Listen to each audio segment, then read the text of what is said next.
Good morning everyone. I am doctor Rekha Prajapat. आज के इस वीडियो में हम एनर्जी स्टडीज़ की सेकेंड यूनिट हम स्टार्ट कर रहे हैं, जिसमें हम मेनली ट्रांसपोर्ट इक्वेशंस के बारे में हम स्टडी करेंगे।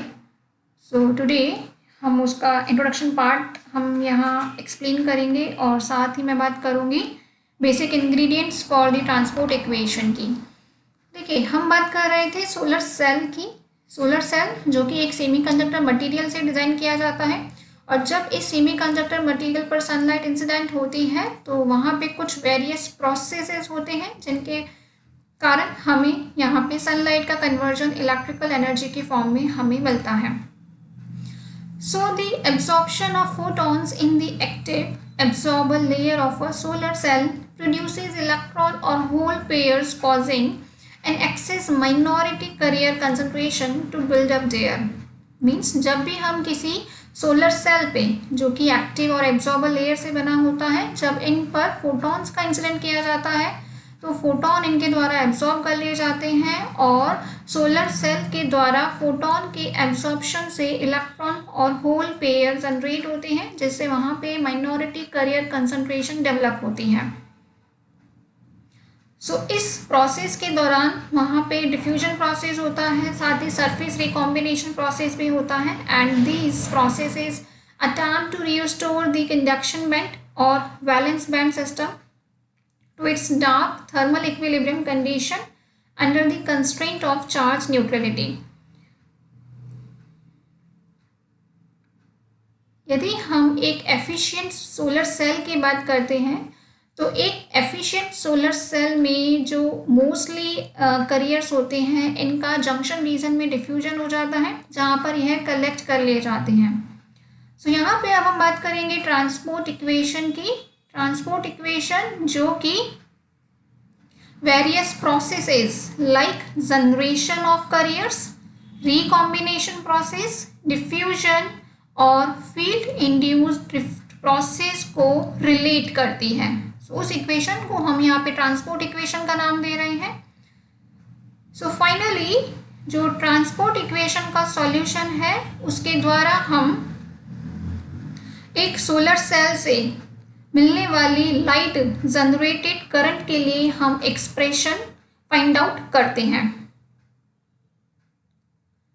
बट जनरली ट्रांसपोर्ट इक्वेशन का सॉल्यूशन थोड़ा सा कॉम्प्लेक्स होता है एंड समटाइम्स कुछ मेथड में इम्पॉसिबल भी होता है। इसीलिए हम यहाँ पे कुछ सिंपल स्टेप्स को हम यहाँ फॉलो करेंगे, कुछ फिजिकल इंट्यूशंस को कंसीडर करते हुए। और फर्दर जो हमें सॉल्यूशंस हमें मिलते हैं, हम उन सॉल्यूशंस को एक सिस्टम पर अप्लाई करते हैं कुछ बाउंड्री कंडीशंस का यूज़ लेते हुए, और जहाँ पे हम सुपरपोजिशन के लॉ को सेटिस्फाई करते हैं।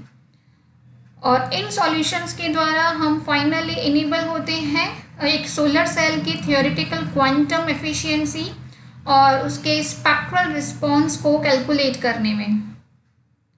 वेरियस पर्सन्स के द्वारा इस टाइप के थियोरेटिकल अप्रोचेस के लिए थ्योरी प्रेजेंट की गई थी, like by Smith in 1968, by Landsberg in 1975, by Wolf in 1960 and Wolf and friends in 1958। इस प्रकार से इन पर्सन्स के द्वारा एक सोलर सेल की थियोरेटिकल क्वांटम एफिशिएंसी को कैलकुलेट करने के लिए थ्योरी रिप्रेजेंट की गई थी। ट्रांसपोर्ट इक्वेशन के सॉल्यूशन के बाद में हमारा जो नेक्स्ट स्टेप होता है, वो स्टेप होता है जिसमें हमें एक सोलर सेल पर अप्लाई किए गए इलेक्ट्रिक फील्ड के इफेक्ट को डीप में कंसीडर करना होता है। और जब हम उस पर ये इलेक्ट्रिक फील्ड अप्लाई करते हैं तो उसके लिए हमें यहाँ पे हाई इंजेक्शन लेवल्स की सिचुएशन को देखना होता है, और उन सिचुएशंस को भी हमें यहाँ ऑब्जर्व करना होता है जहाँ पे लॉ ऑफ सुपरपोजिशन अप्लाई नहीं होता है, और फाइनली हम यहाँ पे बाउंड्री कंडीशंस को अज्यूम करते हैं। इन द लास्ट सेक्शन में हमारा जो मेन पार्ट होगा, उसमें हम माइनॉरिटी कैरियर लाइफ टाइम और डिफ्यूजन लेंथ के मेजरमेंट की बात करते हैं, और ये हम बात करते हैं ट्रांसपोर्ट इक्वेशन के एप्लीकेशन पार्ट को इलस्ट्रेट करने के लिए, जिसमें हम इन प्रिंसिपल्स को कुछ रियल सिस्टम पर अप्लाई करते हैं।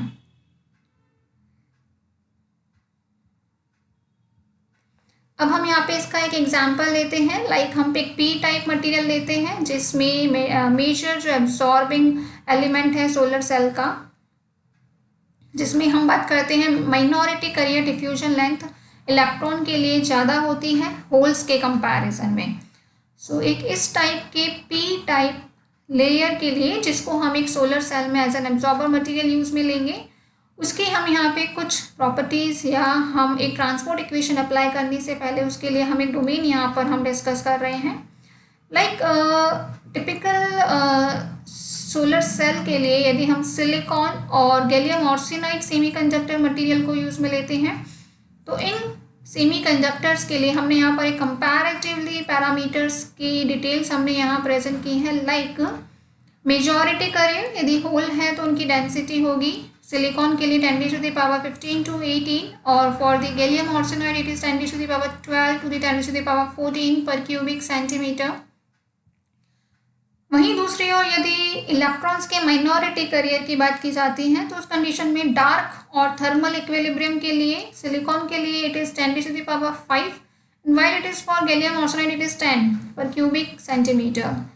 अगर बात की जाती है अंडर लाइट इल्यूमिनेशन के, and that is the AM 1.5 illumination, तो उस कंडीशन में सिलिकॉन के लिए NP की वैल्यू होगी 10⁻12 per cubic centimetre, and for gallium arsenide it is 10⁻2 per cubic centimetre.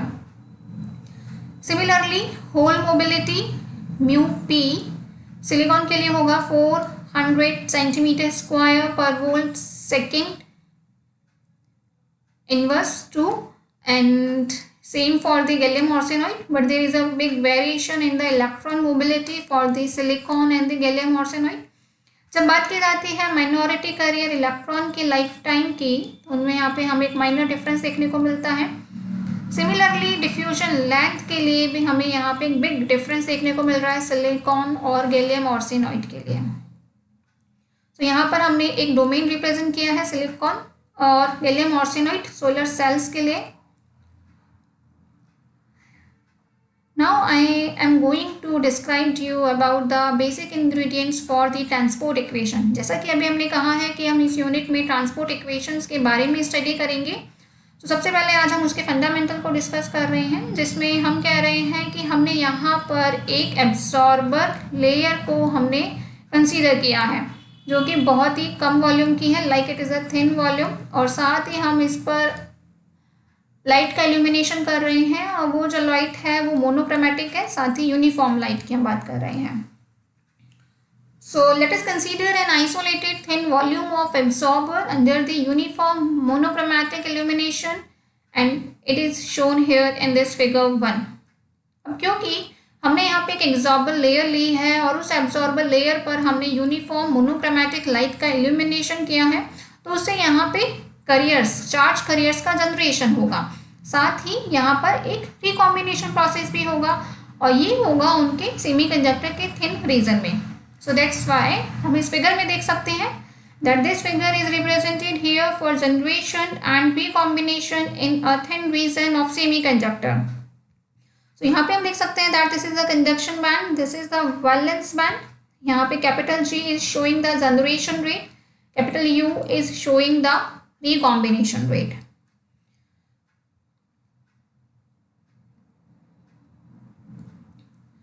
अब यदि हमें बल्क जनरेशन रेट पर यूनिट वॉल्यूम के लिए इक्वेशन लिखनी होती है, तो उसको रिप्रेजेंट किया जाता है कैपिटल G से, जो कि फंक्शन होता है x और लैम्डा का। इसको हम ऑलरेडी प्रीवियस वीडियो में डिस्कस कर चुके हैं। G is the generation rate and it is given as alpha in which is the function of the lambda gamma of x। Alpha is the absorption coefficient and gamma is the flux. So यहाँ से हम ये assume करते हैं कि एक single photon process जो होता है वो डोमिनेट होता है, और उस कंडीशन में जो जनरेशन प्रोसेस होता है वो हमें यूनिटी मिलता है, और ये दोनों अजम्पशंस ही हम यहाँ पे इस डोमेन के लिए गुड कंसीडर करते हैं। पर जैसा कि अभी हमने यहाँ पर देखा कि जो जनरेशन रेट है that is a G which is the function of the x और लैम्डा, ये फंक्शन है फोटोन एनर्जी का। साथ ही हमें यहाँ पे डिपेंडेंसी मिल रही है अल्फा के लिए भी, and that is the absorption coefficient. और जिसकी वैल्यू होती है लगभग 10⁻21 टू दी 10⁻22 पर क्यूबिक सेंटीमीटर सेकेंड इनवर्स, जब बात कर रहे हैं हम AM 1.5 स्पेक्ट्रम के। जैसा कि हमने भी पहले पढ़ा था कि एक्सिस करियर के रिकॉम्बिनेशन को शॉकली और रीड फॉर्मुलेशन के द्वारा हम स्टडी करते हैं, तो उस कंडीशन में हम बल्क रिकॉम्बिनेशन रेट को हम effective minority career life time tau n को यूज़ में लेते हुए कैलकुलेट कर सकते हैं। और ये जो बल्क रिकॉम्बिनेशन रेट होगी यह उस कंडीशन में करियर डेंसिटी और पोजीशन के रिस्पेक्ट में कांस्टेंट होती है। अब यदि हम ये कहते हैं that NP is much less then PP, तो उस कंडीशन में जो रिकॉम्बिनेशन रेट होगी जिसको हम U से रिप्रेजेंट कर रहे हैं and it is a function of the X thickness of the semiconductor material, then it will be given as U of X that is equal to the NP minus NP naught divided by tau n। यहाँ पर जो NP not है यह है minority careers की thermal equilibrium density को represent कर रहा है।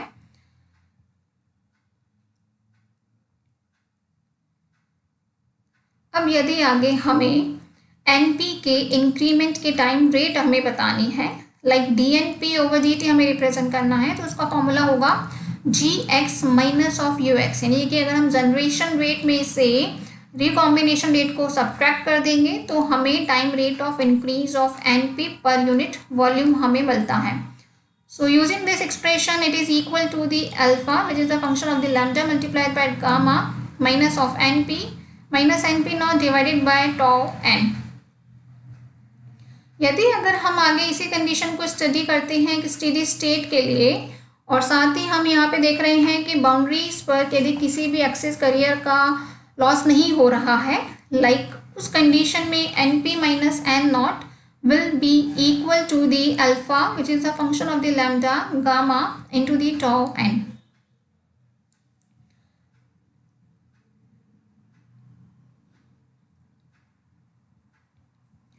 अब यदि जो फोटो एक्साइटेड करियर्स हैं जिनकी energy band gap energy Eg से ज़्यादा होती है, तो उस कंडीशन में थर्मल इक्विलिब्रियम हमें मिल जाता है एंड जो मोस्ट ऑफ उनकी एनर्जी होती है वो बैंड एज के QT के फ्यू ऑर्डर की होती है। And the carrier scattering relaxation time जिसको हम tau गामा से रिप्रेजेंट कर रहे हैं, it is equal to the mu M asterisk divided by Q, जो कि इक्वल होता है ऑलमोस्ट 10⁻⁻13 सेकेंड के। ये quantity minority career life time tau के कंपैरिजन में बहुत होती है, और इस कारण से जो करियर्स होते हैं वो इतने कम टाइम में बैंड के अंदर ही इक्विलिब्रेट हो जाते हैं। और ये जो थर्मल इक्विलिब्रियम होता है यह हम ट्रांसपोर्ट इक्वेशन की एप्लीकेशन के लिए एक फंडामेंटल फॉर्म के रूप में हम इसे कंसीडर करते हैं। सो करियर डिफ्यूजन के इस कंसेप्ट को सबसे पहले शॉकले एंड हाइंस ने 1951 में अपने एक्सपेरिमेंट के द्वारा उन्होंने एक्सप्लेन किया था, जिसमें उन्होंने एक सेमीकंडक्टर की बार को लिया था और जिसमें उन्होंने t=0 टाइम पर उन्होंने फोटॉन्स के शॉर्ट पल्स के एब्जॉर्प्शन को उन्होंने रिप्रेजेंट किया था। तो इसको अभी हम आगे एक फिगर के द्वारा हम फर्दर एक्सप्लेन करेंगे। तो सबसे पहले शॉकले एंड हेयॉन्स के द्वारा प्रेजेंट की गई करियर डिफ्यूजन के लिए थ्योरी की मैं यहाँ बात कर रही हूँ। And the electrons will rapidly diffuse out of the volume and then behaviour is described by the diffusion equation. हमने जो सेमीकंडक्टर मटेरियल की जो पतली बार ली है और जिस पर हम शॉर्ट पल्स ऑफ फोटॉन्स को इंसिडेंट करवा रहे हैं, जिनके एब्जॉर्प्शन को हम यहाँ स्टडी कर रहे हैं, तो ये जो इलेक्ट्रॉन्स हैं वो रैपिडली उस वॉल्यूम के अंदर डिफ्यूज़ हो जाते हैं, और उस कंडीशन के लिए हम यहाँ पे डिफ्यूजन इक्वेशन को हम ले रहे हैं। So in that condition Jn will be equal to the QDn del of NP minus NP not divided by del X। यहाँ पर जो Dn है यह एक डिफ्यूजन कॉन्स्टेंट है जिसको हम कंडक्टिविटी या फिर ड्रिफ्ट मोबिलिटी म्यू n के द्वारा हम इसको रिलेट करते हैं इस आइंस्टाइन रिलेशन के द्वारा, like D will be is equal to the KT mu n divided by K, और जिसके लिए कंटिन्यूटी इक्वेशन हम यहाँ लिखते हैं that del NP over del T which is equal to the del dot Jn.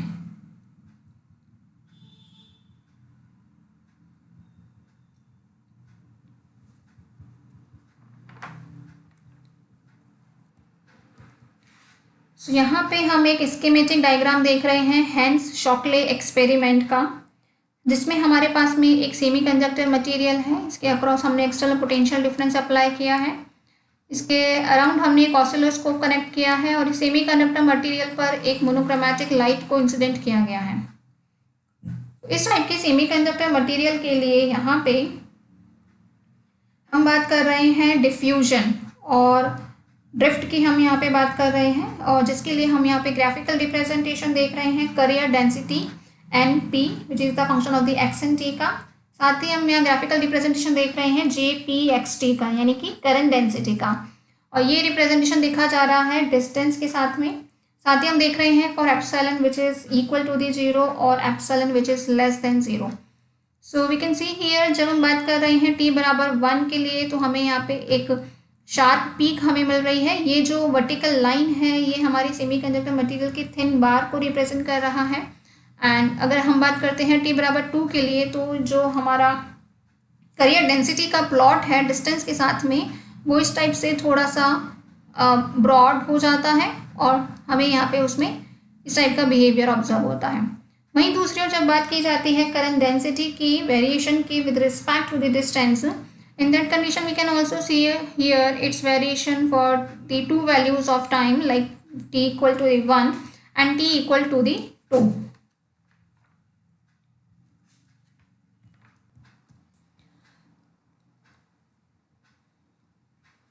सो यदि अगर हमने जब सेमीकंडक्टर मटेरियल पे किसी एक्सटर्नल इलेक्ट्रिक फील्ड को जब हमने अप्लाई नहीं किया है और हम बात कर रहे हैं इनफाइनाइट लाइन टाइम की, तो उस कंडीशन में हम वन डायमेंशनल सॉल्यूशन के द्वारा हम करियर डेंसिटी को हम यहाँ पे रिप्रेजेंट करते हैं NPXT से, and it is given as capital N divided by 4p dNt raise to the power half exponential of -x² upon 4 dNt plus NP naught. इस इक्वेशन में जो कैपिटल N है, here it is representing the total number of photo excited carriers जो कि initially generated है per unit area में, and NPXT it is the carrier density, electron carrier density, जो कि अभी हमने ऊपर फिगर में हमने देखा था। बट लेकिन जब वो सेमीकंडक्टर पे स्मॉल इलेक्ट्रिक फील्ड एप्सिलॉन को अप्लाई किया जाता है, तो उस कंडीशन में जो माइनॉरिटी करियर्स का जो पूरा पैकेट होता है वो मूव करता है, और उसकी वजह से एक फील्ड इंड्यूस्ड ड्रिफ्ट वेलोसिटी वहाँ पर सुपर इम्पोज्ड हो जाती है, and that is the mu of epsilon. ये ड्रिफ्ट वेलोसिटी इलेक्ट्रॉन की रैंडम थर्मल मोशन पर इंड्यूस हो जाती है। तो उस कंडीशन में अभी हमने जो ऊपर इक्वेशन देखी थी, वहाँ पे हम उस इक्वेशन में अब हम x की जगह पे x minus mu epsilon t use लेते हैं, क्योंकि अब सेमीकंडक्टर मटेरियल पे स्मॉल इलेक्ट्रिक फील्ड अप्लाई करने की वजह से एक फील्ड इंड्यूस ड्रिफ्ट वेलोसिटी का सुपर इम्पोजिशन हम यहाँ देख रहे हैं। सो इस प्रकार से जो माइनॉरिटी करियर मोबिलिटी होती है हम उसको यहाँ मेजर कर सकते हैं, जिसको हम ड्रिफ्ट मोबिलिटी कहते हैं, and it is identical to the conductivity mobility, but when p is much less than n और n is much greater than p। But ये कंडीशन हम जब देख रहे हैं जब हमने ट्रैपिंग इफेक्ट्स को अवॉइड किया है, we are assuming that trapping effects are absent there. Thank you so much.